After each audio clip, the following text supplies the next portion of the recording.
ശബരിമല സ്വർണ്ണക്കൊള്ളയിൽ ഇന്ന് നിർണായകം. അറസ്റ്റിലായി 90 ദിവസം പൂർത്തിയായതോടെ സ്വാഭാവിക ജാമ്യം നേടാൻ മുഖ്യപ്രതി ഉണ്ണികൃഷ്ണൻ പോറ്റിയും മുൻ എക്സിക്യൂട്ടീവ് ഓഫീസർ ഡി സുധീഷ് കുമാറും. ഇരുവരുടെയും ജാമ്യ ഹർജി ഇന്ന് കൊല്ലം വിജിലൻസ് കോടതി പരിഗണിക്കും.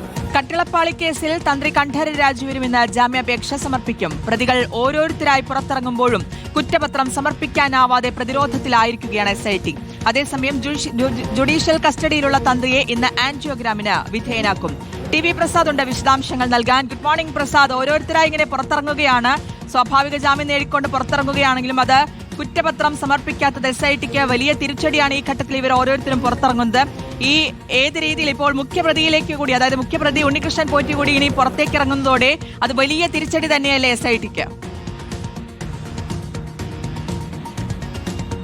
ഉറപ്പായും ശബരിമല സ്വർണ്ണക്കൊള്ള അന്വേഷണത്തിലെ ഏറ്റവും ഗുരുതരമായ പ്രതിസന്ധിയിലൂടെയാണ് ഇപ്പോൾ അന്വേഷണ സംഘം കടന്നുപോകുന്നത് എന്നുള്ളതാണ്. ഓരോ പ്രതികളും സ്വാഭാവിക ജാമ്യം നേടി പുറത്തു പോകുന്ന ഒരു ഘട്ടമാണ് ഇപ്പോൾ ഉള്ളത്. നമുക്കറിയാവുന്നതുപോലെ അഡ്മിനിസ്ട്രേറ്റീവ് ഓഫീസർ, അതുപോലെ തന്നെ ഈ സംഭവത്തിന്റെ എല്ലാം പ്രധാനപ്പെട്ട സൂത്രധാരന്റെ ഒരാളായ മുരാരി ബാബു ഇതിനകം തന്നെ ദ്വാരപാലക പാളികളിലെ സ്വർണം കൊണ്ടുപോയ കേസിലും കട്ടിളപ്പടിയിലെ സ്വർണം കൊണ്ടുപോയ കേസിലും ജയിലിൽ നിന്ന് പുറത്തേക്കിറങ്ങി. ആ പുറത്തേക്കിറങ്ങാനുള്ള കാരണം ഒരൊറ്റൊന്നു മാത്രമാണ്. അതായത് അറസ്റ്റ് ചെയ്ത് 90 ദിവസത്തിനകം കുറ്റപത്രം സമർപ്പിച്ചില്ല എങ്കിൽ അവർക്ക് സ്വാഭാവിക ജാമ്യം കിട്ടാനുള്ള അർഹതയുണ്ട് എന്നുള്ളത് കൊണ്ട് മാത്രമാണ് മുരാരി ബാബുവിന് ജാമ്യം കിട്ടിയത്. അതായത് വീഴ്ച പ്രത്യേക അന്വേഷണ സംഘത്തിന്റെ മാത്രമാണ്. തീർന്നില്ല.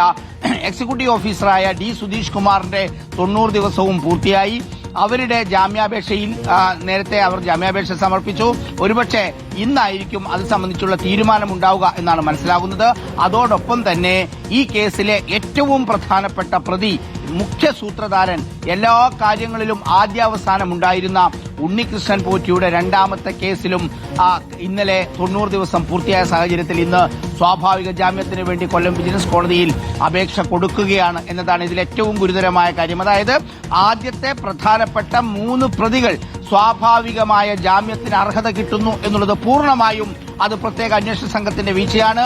ഒരു അന്വേഷണ സംഘത്തെ സംബന്ധിച്ച് അവരുടെ പ്രാഥമികമായ ഉത്തരവാദിത്തം എന്നുള്ളത് പ്രതികളെ അറസ്റ്റ് ചെയ്യുന്നതോടൊപ്പം തന്നെ തെളിവുകൾ പരമാവധി കോർത്തിണക്കിക്കൊണ്ട് കുറ്റപത്രം എത്രയും പെട്ടെന്ന് സമർപ്പിച്ച പ്രതികളെ ജയിലിൽ നിന്ന് പുറത്തിറങ്ങാതിരിക്കാനുള്ള സമീപനമുണ്ടാക്കുക എന്നുള്ളതാണ്. കാരണം ഇനിയിപ്പോൾ ഉണ്ണികൃഷ്ണൻ പോറ്റിയെല്ലാം പുറത്തിറങ്ങിയാൽ ശബരിമല സ്വർണ്ണക്കൊള്ള കേസിൽ എന്ത് തെളിവുകളാണ് നാട്ടിൽ ബാക്കിയുണ്ടാവുക എന്നുള്ളതാണ് ഉയരുന്ന ഏറ്റവും പ്രധാനപ്പെട്ട ചോദ്യം.